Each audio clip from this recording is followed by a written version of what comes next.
manchette aujourd'hui. Résumé des conseils municipaux à Saint-Ignace et à Sainte-Geneviève-de-Berthier.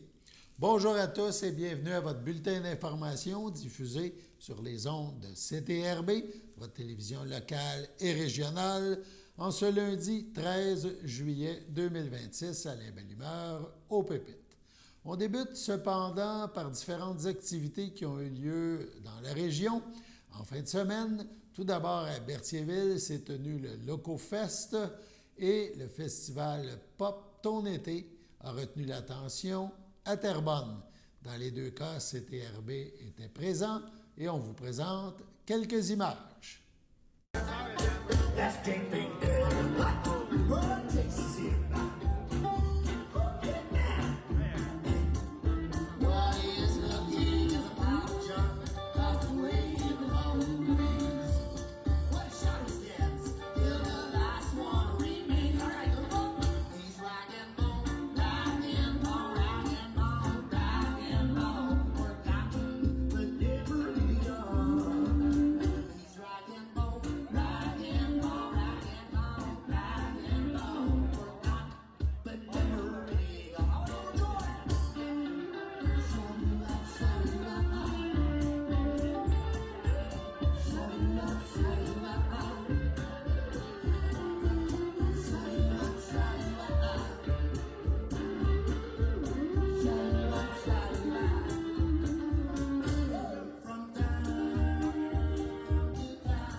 Quand je dis rag and bone, vous répétez rag and bone. On va faire un exemple, check bien ça.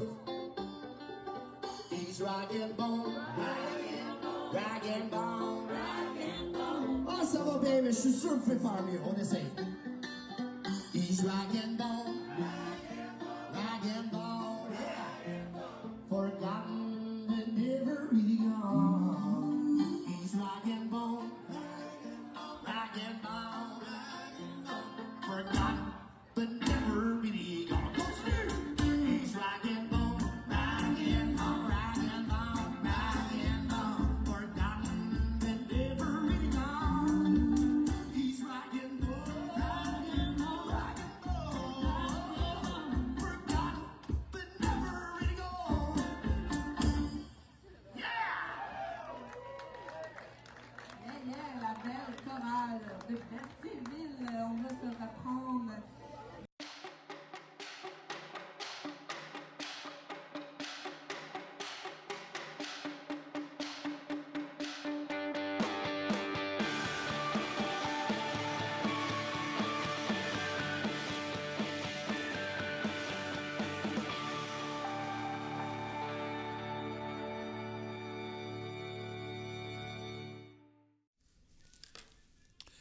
Affaires municipales maintenant à Saint-Ignace-de-Loyola. On a parlé de la rénovation du garage municipal et de l'aménagement d'un terrain de volley-ball. Plusieurs sujets ont donc été abordés lors de cette séance mensuelle de juillet des élus à Saint-Ignace, notamment assemblée tenue le 7 juillet dernier. Parmi ces sujets, on note le garage municipal qui sera rénové. Un contrat de 103 833 $ a été accordé. 10. Rénovation du garage municipal. Le Conseil procède à l'octroi du contrat visant la rénovation du garage municipal. Conformément aux règles applicables en matière d'approvisionnement municipal, un appel d'offres public a été lancé afin de recevoir des soumissions. 3 entreprises ont déposé une offre. Construction Éric Lompré, Inc., 51 162 et 73. Gestion L&T Entrepreneur Général, 103 833 et 29. Construction Désiel, 104 385 et 80. À la suite de l'analyse des soumissions effectuées par l'ingénieur responsable du projet, seule la soumission Gestion LT Entrepreneur a été jugée conforme aux exigences du devis. Conformément à cette recommandation, le Conseil lui octroie le contrat de 103 833 et 29 taxes incluses. Je tiens à préciser que M. Éric Lompré s'est retiré du projet. C'est pour cette raison que la soumission n'a pas été acceptée. Le directeur général est également autorisé à signer tous les documents nécessaires pour la réalisation des travaux. Précision importante, bien que les coûts de ce contrat soient de 103 833,29, cette dépense sera financée à même le programme de la taxe sur l'essence et contributions du Québec. Il s'agit d'une enveloppe gouvernementale réservée exclusivement aux travaux d'infrastructure pour un pourcentage de 20 %. Ainsi, ce projet n'est pas financé à même le budget de la municipalité de fonctionnement, ce qui permet de préserver les ressources pour la municipalité. La rénovation permettra également d'offrir aux employés de travaux publics des installations plus sécuritaires, ainsi que la durabilité de l'équipement, vu que les circonstances vont faire qu'on va avoir plus d'espace. Donc, pour l'adoption de cette résolution, j'aurais besoin d'un proposeur. M. Christian Valois, un appuyeur. M. Christian Michaud, est-ce que tout le monde est en faveur? Oui. C'est adopté à l'unanimité. Les élus de Saint-Ignace ont aussi accepté que soit aménagé un terrain de volley-ball et autorisé des travaux d'asphaltage pour le stationnement du dôme sur le site du terrain des loisirs. Aménagement d'un terrain de volley-ball. Suite à une demande de citoyens, le Conseil autorise l'aménagement d'un nouveau terrain de volley-ball sur le territoire de la municipalité. Ce projet a pour bonifier l'offre de services et de mettre à disposition des citoyens une nouvelle infrastructure sportive accessible aux jeunes et aux familles.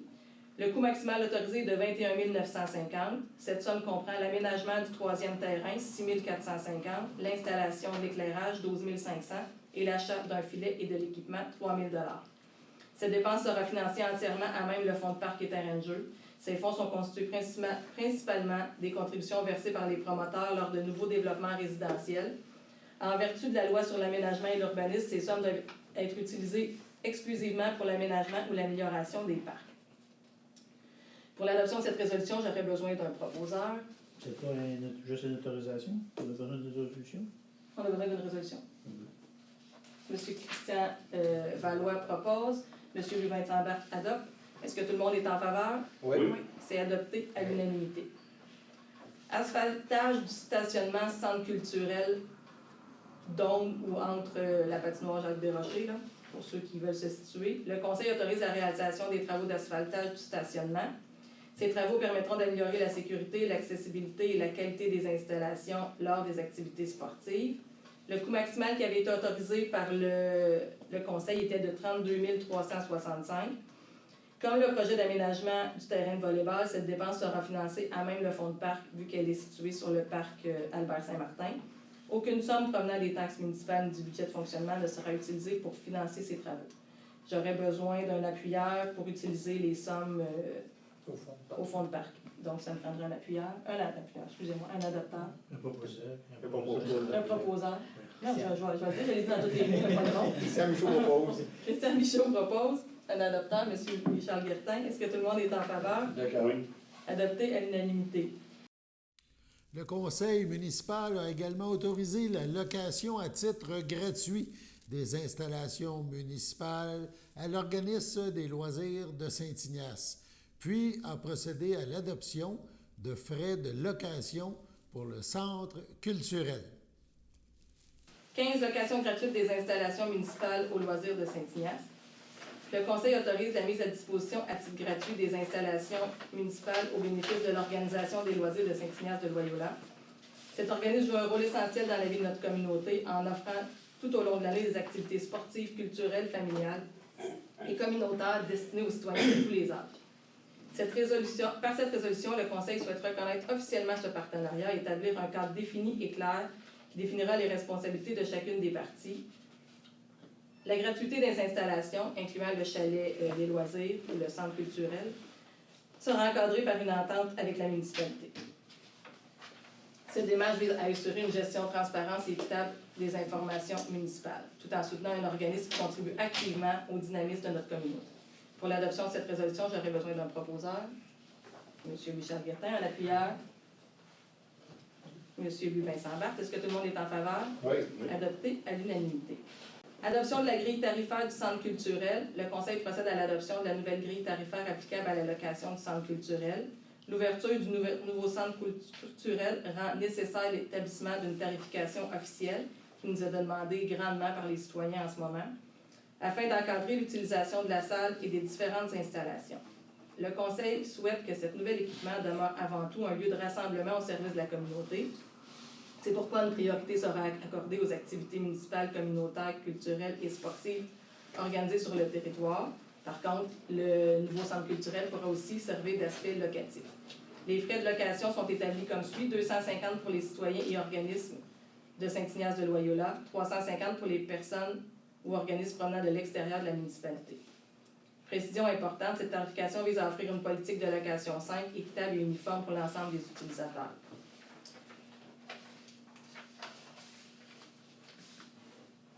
Cette grille tarifaire pourrait être révisée au besoin afin de tenir compte de l'évolution des coûts d'exploitation ou des besoins de la population. Pour l'adoption de cette résolution, j'aurais besoin d'un proposeur, M. Louis-Vincent Bach, un appuyeur, M. Christian Michaud. Est-ce que tout le monde est en faveur? Oui.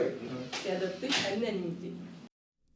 Autre sujet, par résolution, le conseil municipal a confirmé l'entretien par la municipalité du chemin Octave-Boucher et, dans le cas de l'entretien du domaine Vic, par résolution, les élus ont informé les résidents qu'ils devront s'occuper de son entretien. Entretien du chemin Octave-Boucher. Le Conseil se prononce maintenant sur le dossier du chemin Octave-Boucher. À la suite de vérifications juridiques, il a été confirmé que le terrain sur lequel est aménagé ce chemin est devenu propriété de la municipalité à la suite d'une vente pour non-paiement de taxes. Toutefois, ce chemin n'a jamais fait l'objet d'une municipalisation officielle par résolution. Il conserve donc son statut de chemin privé malgré le fait que le terrain appartienne à la municipalité. Depuis 2019, une entente prévoyait que les propriétaires des résidences desservies remboursent les coûts liés au déneigement et à certains travaux d'entretien. Après analyse de la situation, le Conseil souhaite mettre fin à cette entente. La municipalité continuera toutefois d'assurer le déneigement et l'entretien du chemin sans aucun frais, puisque ce terrain appartient à la municipalité. Cette décision ne crée aucune instance sur les services municipaux. Elle vise plutôt à régulariser une situation qui existait depuis des années et à mettre fin à la facturation des résidents concernés par un traitement clair et uniforme. Donc, pour l'adoption de cette résolution, ça me prendra un proposeur, M. Christian Valois, un appuyeur, Mme Chloé Laforêt. Est-ce que tout le monde est en faveur? Oui. Les citoyens du chemin Octave-Boucher avaient été rencontrés en amont. Entretien du domaine Vic. Le Conseil poursuit avec le dossier du chemin du domaine Vic. Les vérifications réalisées démontrent que ce chemin demeure une propriété privée et n'appartient pas à la municipalité. Bien que la municipalité assure actuellement le déneigement afin de garantir la sécurité des résidents, elle n'a aucune obligation légale d'entretenir de façon permanente un chemin privé. Afin de permettre une transition adéquate, le Conseil autorise le maintien du service actuel de déneigement jusqu'au 31 décembre 2026. Je tiens à préciser que les résidents du domaine Vic ont été rencontrés en amont aussi. À compter du 1er janvier 2027, les propriétaires devront prendre les dispositions nécessaires pour assurer eux-mêmes le déneigement de leur chemin privé, comme pour tous les citoyens qui déneigent leur entrée de cour présentement. C'est la même règle, c'est des choses qui n'appartiennent pas à la municipalité. Cette décision respecte le cadre légal applicable aux chemins privés. La période de transition accordée permettra aux propriétaires concernés de planifier l'organisation de ce service avant la fin de l'intervention municipale. Donc, pour cette adoption de cette résolution, j'aurais besoin d'un proposeur, M. Christian Michaud, un appuyeur, M. Louis-Charles Gertin. Est-ce que tout le monde est en faveur? Oui. C'est adopté à l'unanimité. Votre station de télévision de Berthierville vous invite chaleureusement à son bingo hebdomadaire présenté tous les samedis matins à 9h30. Chaque semaine, les amateurs de bingo se partagent la belle somme de 600 $ lors de cette joute pleine de plaisir et d'émotion. Et ce n'est pas tout.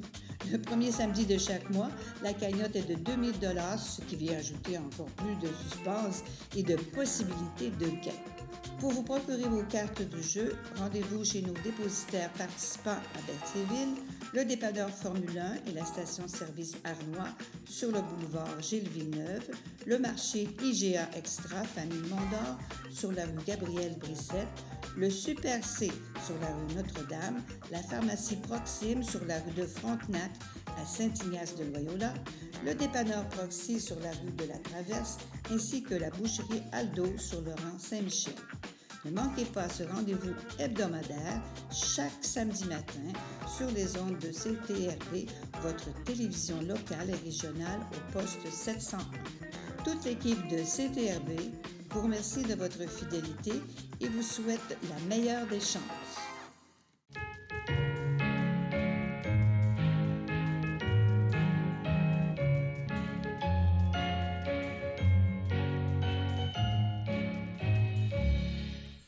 ce 13 juillet, la FADOC de l'île du Port désire souhaiter bonne fête à Michel Brissette, à Marielle Valois et à Gaétan Giroux.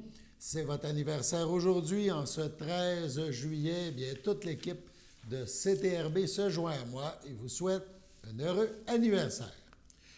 Une formation de 1000 heures pour utiliser une scie à chaîne. Estro. La municipalité de Sainte-Geneviève-de-Berthier, lors de sa séance de juillet tenue lundi le 7, a demandé le retrait de la certification obligatoire en arboriculture exigée par le gouvernement du Québec. La municipalité appuie en ce sens la Fédération des municipalités du Québec. Selon le maire de Sainte-Geneviève, Robert Pufal, cette certification exige notamment une formation de 1000 heures, vous avez bien entendu, afin d'utiliser une scie à chaîne. On écoute un extrait. 5.4. Le retrait de la certification obligatoire en arboriculture. Il y a plusieurs considérants, mais ça vaut la peine que je vous mette au courant de... Le gouvernement du Québec a annoncé que dès le 8 juin, la possession d'un certificat de qualification en arboriculture, travaux au sol sera obligatoire pour toute personne exécutant pour le compte d'un employeur, incluant les municipalités, les travaux d'arboriculture à partir du sol ou d'une échelle. Attendu que cette exigence est démesurée par rapport à la réalité des travaux réalisés par les employés municipaux et qu'une formation adaptée permettrait d'assurer la sécurité des travailleurs à l'emploi des municipalités lorsqu'ils utilisent des outils comme une scie à chaîne ou autre. Cette nouvelle exigence impose un fardeau supplémentaire aux municipalités, notamment en matière de gestion des ressources humaines, formation, coûts, organisation du travail et maintien des services. Le gouvernement s'est engagé à plusieurs reprises à ne pas accroître le fardeau administratif et réglementaire des municipalités.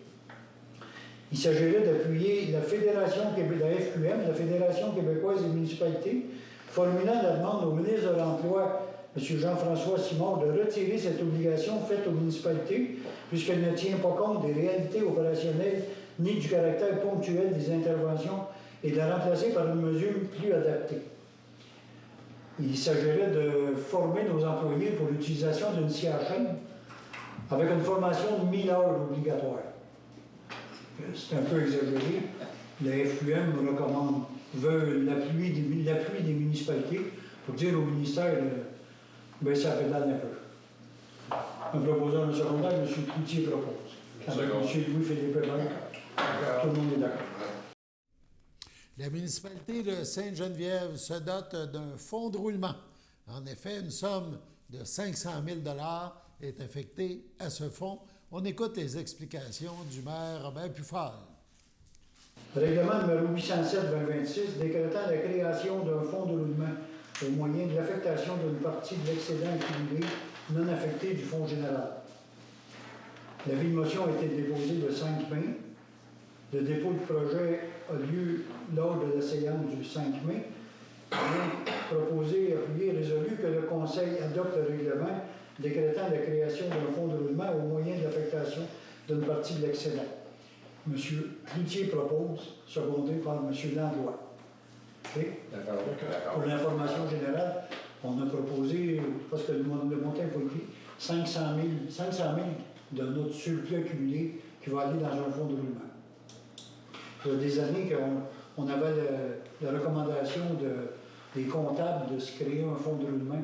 C'est une bonne idée. Au lieu on a un prêt à faire à la Caisse populaire, puis on va aller faire un prêt, payer de l'intérêt alors qu'on a de l'argent, mais il faut l'étaler sur plusieurs années, donc on prend même le fonds de roulement. Nous autres, on s'engage à rembourser notre propre fonds de roulement pour économiser. La municipalité de Sainte-Geneviève informe aussi ses résidents qu'elle procédera à une modernisation de son site Internet. Elle désigne également le nom de l'élu municipal qui sera le répondant auprès de l'Union des producteurs agricoles. La modernisation du site Internet municipal en 5.5. On a reçu l'offre de service de INT Communication pour la refonte complète de notre site, qui est vraiment dû, honnêtement. Le Conseil accorde le mandat pour la modernisation au montant de 1585 de ses taxes et des frais mensuels de 56,95. Un proposeur, M. Rondeur, M. Cloutier propose avec M. Dorot. D'accord. Accepté à l'unanimité. Au point 5.6, l'Union des producteurs agricoles. L'UPA nous a demandé d'avoir un représentant municipal quand ils ont un problème à l'UPA et ils veulent parler à un représentant de la municipalité. On a élu à l'unanimité M. Landois. Merci. Donc, il s'agit de nommer M. Landois comme représentant de la municipalité pour l'Union des producteurs agricoles. C'est lui qui l'a proposé, c'est lui qui l'a secondé. Lui est d'accord? Tout le monde est d'accord. M. Landois accepte? J'accepte. On voit le monsieur. Qui a proposé, qui a secondé? C'est moi et Léo seconde. M. Cloutier avec Léo. Merci. M. Landois, merci et félicitations pour votre nomination. Ça fait plaisir. Tout le monde est d'accord? Oui.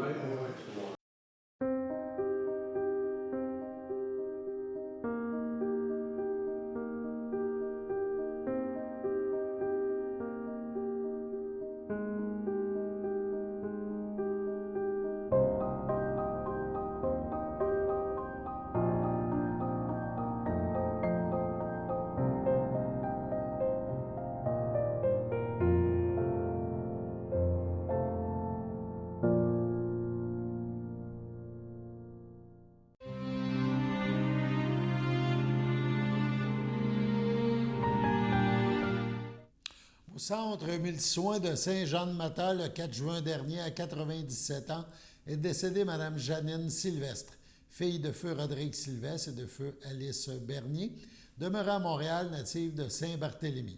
Elle laisse dans le deuil ses neveux et ses nièces, René Bergeron, Nicole Plante, Jacques Bergeron, André Plante, ainsi que sa grande amie Jeannette Jutras et plusieurs autres parents et amis.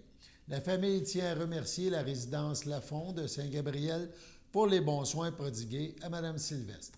Vos témoignages de sympathie peuvent se traduire par un don effectué à la Société canadienne du cancer. Des formulaires seront disponibles au salon. La famille vous accueillera samedi 18 juillet, 10h30, au complexe funéraire F. Thériault, 741 Notre-Dame à Berthierville. Suivra une liturgie à la chapelle du complexe à 11h. Madame Janine Sylvestre sera inhumée au cimetière de Saint-Barthélemy le même jour. Au CHDL de Saint-Charles-le-Borromée, le 7 juillet dernier, à 85 ans, est décédée Mme Jacqueline Perrault, épouse de Yvon Croisetière, demeurant à Berthierville. Elle laisse dans le deuil, outre son époux, ses enfants. Guylaine Pagé, Régent Moreau, Guy Pagé, Lise Ayotte, Chantal Croisetière, Mario Champagne. Ses petits-enfants, Alexandra Moreau, Martin Saint-Jean, Nicolas Moreau, Alexandra Massé, Frédéric Moreau, Joannie Aumont, Mélina Champagne, Nathaniel Gélina, Alice Champagne, Marouane Bérani, ses arrière-petits-enfants, Sarah et Caleb Saint-Jean, Léonie, Camille et Victor Moreau, Logan, Isaac et Théodore Moreau, Léonard Champagne Gélina, sa sœur Claudette Perrault, feu Maurice Jasmin, ses beaux-frères et belles-sœurs, Gérard Croisetière, Ginette Jacob, Régent Croisetière, Denis Girardin, Normand Croisetière, feu Sylvie Lamarre, Janine Croisetière, feu Gabriel Gervais, Huguette Croisetière, Jean-Guy Duhem, ainsi que plusieurs neveux, nièces, autres parents et amis. La famille vous accueillera samedi 18 juillet, 13h, au complexe funéraire F. Thériault, 741 Notre-Dame, à Berthierville. Suivra un hommage à la chapelle du complexe à 15h30. Mme Perrault sera inhumée au cimetière de Berthierville le même jour.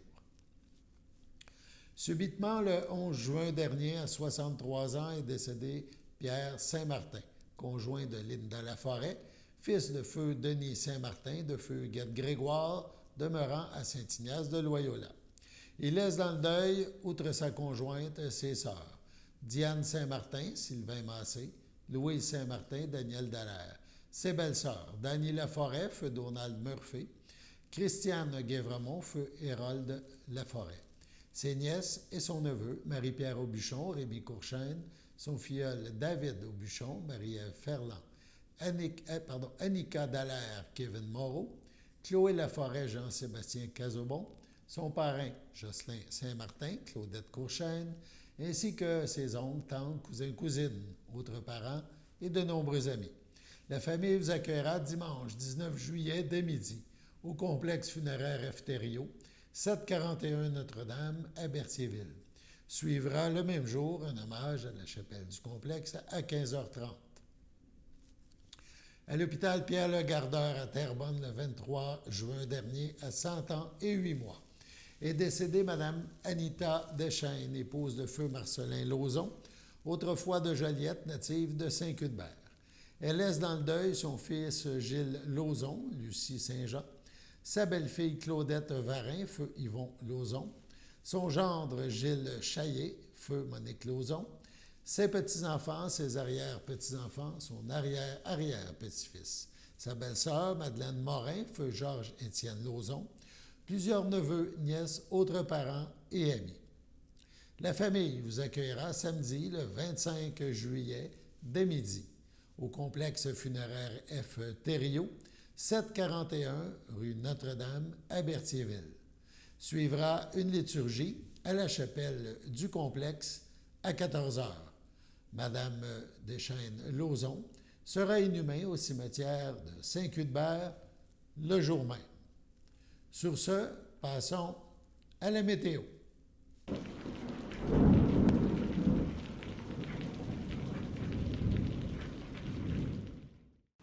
Bienvenue à votre météo avec Théo et Théo. Aujourd'hui, lundi soir, il y aura une température de 26 avec un ressenti de 32, ainsi qu'un ciel variable. Pour lundi nuit, il y aura une température de 22, un ressenti de 26, ainsi qu'un ciel aussi variable. Pour mardi matin, il y aura une température de 23, un ressenti de 28, ainsi qu'un ciel aussi variable. Mardi après-midi, il y aura une température de 33 avec un ressenti de 47, ainsi que des risques d'orage fort accompagnés de 1 à 3 mm de pluie. Pour mardi soir, il y aura une température de 30, un ressenti de 40, ainsi que des risques d'orage fort accompagnés de 1 à 3 mm de pluie aussi. Et pour finir, mardi nuit, il y aura une température de 20 avec un ressenti de 22, ainsi que des risques d'orage accompagnés de 1 mm de pluie. C'était tout pour votre météo avec Théo et Théo.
Salut tout le monde, ici Daniel Grenier pour vous parler des télévisions communautaires autonomes.